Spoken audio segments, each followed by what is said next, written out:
السلام علیکم ورحمۃ اللہ وبرکاتہ۔ خانہ کعبہ یا بیت اللہ مسجد حرام کے وسط میں واقع ایک عمارت ہے جو مسلمانوں کا قبلہ ہے، جس کی طرف رخ کر کے وہ عبادت کیا کرتے ہیں۔ یہ دین اسلام کا مقدس ترین مقام ہے۔ صاحب حیثیت مسلمانوں پر زندگی میں ایک مرتبہ بیت اللہ کا حج کرنا فرض ہے۔ ویڈیو میں آگے بڑھنے سے پہلے اگر آپ ہمارے چینل پہ نئے ہیں تو پلیز ہمارے چینل کو سبسکرائب اور لائک کریں اور بیل آئیکن کو پریس کریں تاکہ ہر نئی ویڈیو آپ تک سب سے پہلے پہنچے۔ حضرت ابراہیم علیہ السلام کا قائم کردہ بیت اللہ بغیر چھت کے ایک مستطیل نما عمارت تھی، جس کے دونوں طرف دروازے کھلے تھے جو سطح زمین کے برابر تھی، جس سے ہر خاص و عام کو گزرنے کی اجازت تھی۔ اس کی تعمیر میں 5 پہاڑوں کے پتھر استعمال ہوئے تھے، جبکہ اس کی بنیادوں میں آج بھی وہی پتھر ہے جو حضرت ابراہیم علیہ السلام نے رکھے تھے۔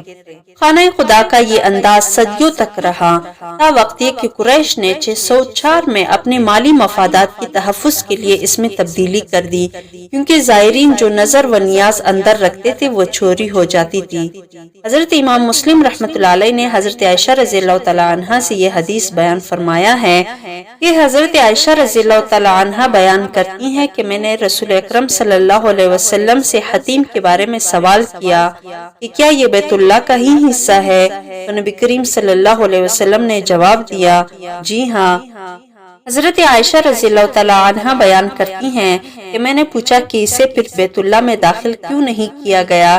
نبی کریم صلی اللہ علیہ وسلم کا جواب تھا کہ تیری قوم کے پاس خرچے کے لیے رقم کم پڑ گئی تھی۔ میں نے کہا کہ بیت اللہ کا دروازہ اونچا کیوں ہے؟ نبی کریم صلی اللہ علیہ وسلم نے جواب دیا، تیرے قوم نے اسے اونچا اس لیے کیا تاکہ وہ جس سے چاہے بیت اللہ میں داخل کرے اور جس سے چاہے داخل نہ ہونے دے، اور اگر تیری قوم نئی مسلمان نہ ہوتی اور ان کے دل اس بات کو تسلیم سے انکار نہ کرتے تو میں اسے یعنی حتیم کو بیت اللہ میں شامل کر دیتا اور دروازہ زمین کے برابر کر دیتا۔ قریش نے بیت اللہ کے شمال کی طرف 3 ہاتھ جگہ چھوڑ کر عمارت کو مکعب نما یعنی کعبہ بنا دیا تھا۔ وجہ یہ بتائی جاتی ہے کہ روپے پیسے کی کمی تھی، کیونکہ حق و حلال کی کمائی سے بیت اللہ کی تعمیر کرنی تھی اور یہ کمائی غالباً ہر دور میں کم رہی ہے، لیکن انہوں نے اس پر چھت بھی ڈال دی تاکہ اوپر سے بھی محفوظ رہے۔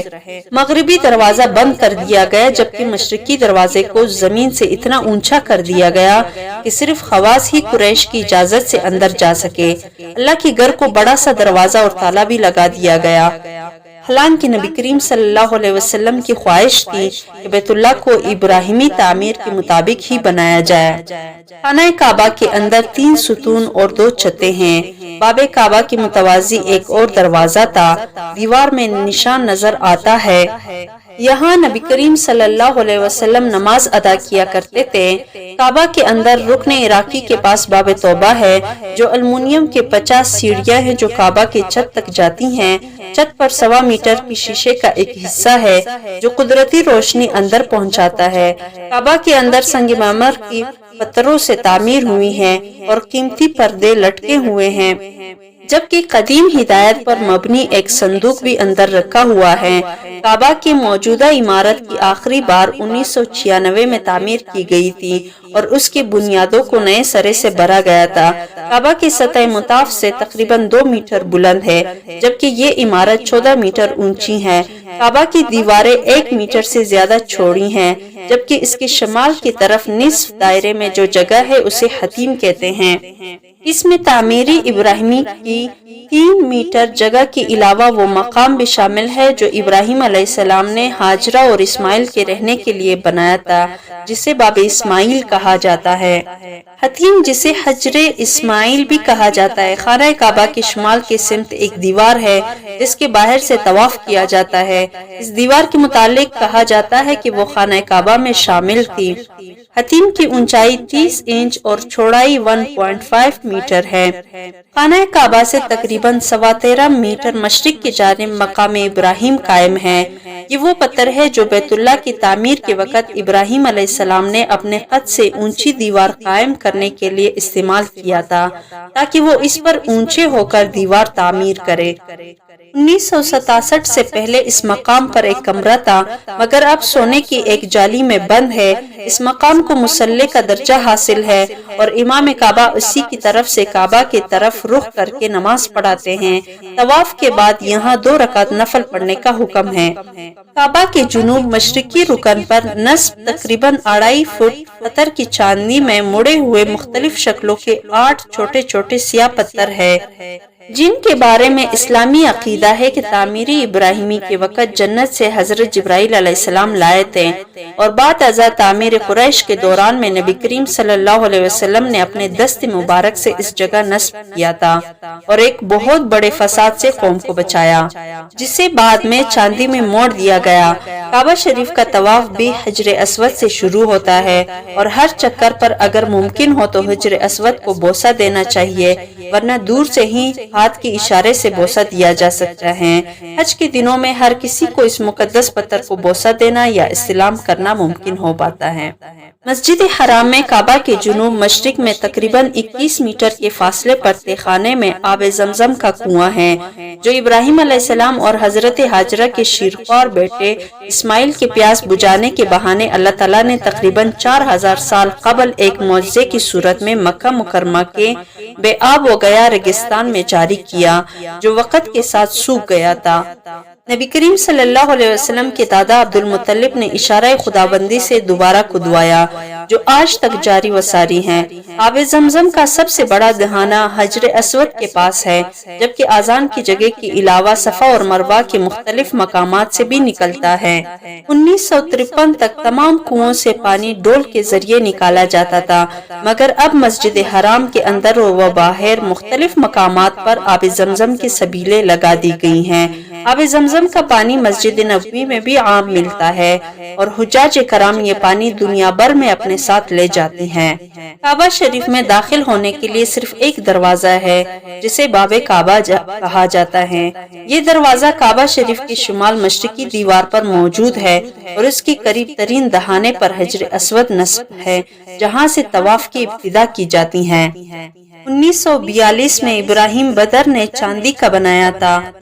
اس کے بعد ابراہیم بدر کے بیٹے احمد بن ابراہیم بدر نے خانہ کعبہ کا سنہرا دروازہ بنایا۔ یہ سنہرا دروازہ تقریباً 300 کلو گرام سونے سے تیار کیا گیا تھا۔ عربی میں میزاب پرنالے کو کہتے ہیں۔ خانہ کعبہ کی چھت پر لگا پرنالا، جس سے بارش کا پانی کعبے کی چھت سے حتیم میں گرتا ہے، یہ پرنالا سونے کا بنا ہوا ہے۔ اس پرنالے کا پانی باعث رحمت تصور کیا جاتا ہے، اس لیے اس پرنالے کو عربی میں میزاب رحمت کہتے ہیں۔ کعبۃ اللہ کی 4 ارکان ہیں: رکن یمانی، رکن حجر اسود، رکن شامی، رکن عراقی۔ رکن یمانی خانہ کعبہ کے جنوب مغربی کونے کو کہتے ہیں۔ حضرت محمد صلی اللہ علیہ وسلم نے فرمایا، رکن یمانی اور حجر اسود دونوں جنت کے دروازے ہیں۔ عبداللہ بن عمر رضی اللہ تعالیٰ عنہ فرماتے ہیں کہ رکن یمانی پر 2 فرشتے ہیں، جو وہاں سے گزرنے والے کی دعا پر آمین کہتے ہیں، اور حجر اسود پر تو بے شمار فرشتے ہیں۔ نبی کریم صلی اللہ علیہ وسلم نے ارشاد فرمایا کہ کعبہ کا نام کعبہ اس لیے رکھا گیا کہ یہ دنیا کے وسط میں ہے، اور دوسری جگہ روایت ہے کہ کعبہ کا نام کعبہ اس لیے رکھا گیا کہ یہ مربع چکور ہے، اور یہ چکور اس لیے ہو گیا کہ یہ بیت معمور کے ٹھیک نیچے ہیں اور وہ چکور ہیں، اور بیت معمور اس لیے چکور ہے کہ وہ عرش کے نیچے ہیں اور وہ چکور ہے، اور عرش اس لیے چکور ہے کہ وہ کلمات جن پر اسلام کی بنیاد ہے وہ 4 ہے، یعنی سبحان اللہ والحمدللہ ولا الہ الا اللہ واللہ اکبر۔ بیت اللہ کا نام حرام اس لیے رکھا گیا کہ اس کے اندر مشرکین کا داخلہ حرام ہے۔ بیت اللہ کو عتیق اس لیے کہا گیا کہ یہ غرق ہونے سے بچاتا۔ ایک اور روایت میں ہے کہ اس کا نام عتیق اس لیے رکھا گیا کہ یہ لوگوں سے آزاد ہے، اس پر کسی کی ملکیت نہیں۔ بیت اللہ کو زمین کے بالکل وسط میں اس لیے رکھا گیا کہ اس کے نیچے سے زمین بچھائی گئی تاکہ اہل مشرق اور اہل مغرب سب پر اس کا فریضہ حج برابر رہے، اور حجر اسود کو اس لیے بوسہ دیا جاتا ہے اور مس کیا جاتا ہے تاکہ اس عہد کو جو میثاق میں ان لوگوں سے لیا گیا تھا اللہ کی بارگاہ میں ادا کر دیا جائے۔ اور حجر اسود کو اس کے رکن میں رکھا گیا ہے جہاں وہ اس وقت ہے، کسی دوسرے رکن میں اس لیے نہیں رکھا گیا کہ اللہ تعالیٰ نے جس وقت میثاق کیا تھا اس کو اسی جگہ رکھا تھا۔ اور کوئی صفا سے اس رکن کا استقبال جس میں حجر اسود ہے تکبیر کے ساتھ کرنے کی سنت اس لیے جاری ہو گئی کہ جب آدم علیہ السلام نے کوئی صفا سے دیکھا کہ حجر اسود اس رکن میں رکھا ہوا ہے تو اللہ تعالیٰ کی تکبیر و تمجید کرنے لگے۔ اور میثاق کو حجر اسود میں اس لیے رکھا کہ جب اللہ تعالیٰ نے اپنے ربوبیت اور محمد صلی اللہ علیہ وسلم کی نبوت کا میثاق کیا تو ملائکہ کی جوڑ جوڑ کانپنے لگے، اور سب سے پہلے اقرار میں جس نے جلدی کی یہی حجر اسود تھا، اس لیے اللہ تعالیٰ نے اس کو منتخب کیا اور وہ میثاق اس کے منہ میں ڈال دیا۔ اب وہ قیامت کے دن آئے گا تو اس کے بولتی ہوئی زبان اور دیکھنے والی آنکھ ہوگی، اور وہ ہر اس شخص کی گواہی دے گا جس نے یہاں آ کر اس میثاق کو ادا کیا۔ اور حجر اسود کو جنت سے اس لیے نکال کر بھیجا گیا تاکہ آدم جو عہد و میثاق میں سے بھول گئے ہوں انہیں یاد دلا دے، اور حرم کی حدود جو تھے وہ وہی ہیں، ان میں نہ کچھ کم ہوئے نہ زیادہ۔ اس کی وجہ یہ ہے کہ اللہ تعالیٰ نے آدم علیہ السلام کے پاس ایک سرخ یاقوت نازل فرمایا تھا، اس کو انہوں نے بیت اللہ کی جگہ رکھا تھا اور اس کا طواف کرتے تھے، جس کی روشنی نشانات تک پہنچی تو اللہ تعالیٰ نے ان نشانات تک حرم قرار دے دیا۔ اور حجر اسود کو مس اس لیے کیا جاتا ہے کہ اس میں سارے خلائق کے عہد و میثاق ودیعت ہے اور دودھ سے بھی زیادہ سفید تھا، مگر بنی آدم کی گناہوں نے اس کو ایسا سیاہ بنا دیا۔ اگر ایام جاہلیت کے گندے اور نجس لوگ اس کو مس نہ کرتے تو یہ ایسا ہوتا کہ جو بیمار بھی اس کو مس کرتا وہ اچھا ہو جاتا۔ حتیم کو حتیم اس لیے کہا جاتا ہے کہ لوگ وہاں ایک دوسرے پہ ٹوٹے پڑتے ہیں، اور لوگ حجر اسود اور رکن یمانی کو مس کرتے ہیں اور دوسرے ارکان کو مس نہیں کرتے۔ اس کی وجہ یہ ہے کہ رکن یمانی عرش کے داہنے جانب ہے، اور اللہ تعالیٰ نے حکم دیا ہے کہ جو چیز اس کے عرش کے دائیں جانب ہے اسے مس کیا جائے۔ اور مقام ابراہیم اس حتیم کے بائیں جانب اس لیے ہے کہ قیامت میں ابراہیم علیہ السلام کی کھڑے ہونے کی ایک جگہ ہوگی اور محمد صلی اللہ علیہ وسلم کی کھڑے ہونے کی ایک جگہ ہوگی، مگر محمد صلی اللہ علیہ وسلم کی کھڑے ہونے کی جگہ عرش کے داہنے جانب ہوگی اور ابراہیم علیہ السلام کی کھڑے ہونے کی جگہ عرش کے بائیں جانب ہوگی۔ اور رکن شامی گرمی میں متحرک رہتا ہے اس لیے کہ اس کے نیچے ہوا قید ہے، اور خانہ کعبہ اتنا بلند ہو گیا ہے کہ اس پر سیڑھی لگا کر جاتے ہیں۔ اس کی وجہ یہ ہے کہ جب حجاج نے خانہ کعبہ کو منہدم کیا تو لوگ اس کی مٹی اٹھا اٹھا کر لے گئے، اور پھر جب لوگوں نے اس کی دوبارہ تعمیر کا ارادہ کیا تو ایک سانپ نمودار ہوا جس نے لوگوں کو تعمیر سے روک دیا۔ جب حجاج آیا تو اسے لوگوں نے بتایا، اس نے امام علی بن حسین سے اس کے متعلق رجوع کیا تو آپ نے فرمایا کہ تم لوگوں کو حکم دو کہ جو شخص یہاں سے جو کچھ لے گیا ہے وہ سب لا کر یہاں واپس ڈال دے۔ چنانچہ جب اس کی دیواریں بلند ہو گئی تو آپ نے حکم دیا کہ اس کی ساری مٹی اس میں ڈال دی جائے، اس لیے خانہ کعبہ اتنا بلند ہو گیا کہ اس میں سیڑھی لگا کر جاتے ہیں اور لوگ اس چار دیواری سے باہر خانہ کعبہ کا طواف کرتے ہیں، اس کے اندر سے نہیں کرتے، اس لیے کہ اسماعیل علیہ السلام کی مادر گرامی چار دیواری کے اندر دفن ہیں اور اس میں ان کی قبر ہے، اس لیے باہر سے طواف کرتے ہیں تاکہ ان کی قبر پاؤں تلے روند نہ جائے۔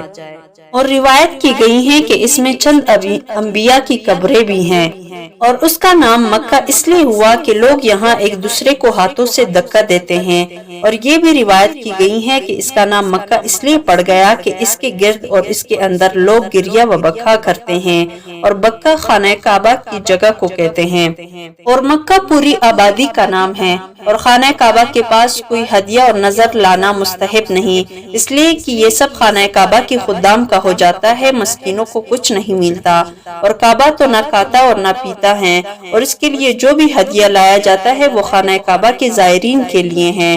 اور روایت میں ہے کہ حجر کے اوپر سے ندا کی جاتی تھی کہ آگاہ ہو، جس کا خرچہ ختم ہو گیا ہو وہ یہاں آ جائے، اس کو خرچہ دیا جائے گا۔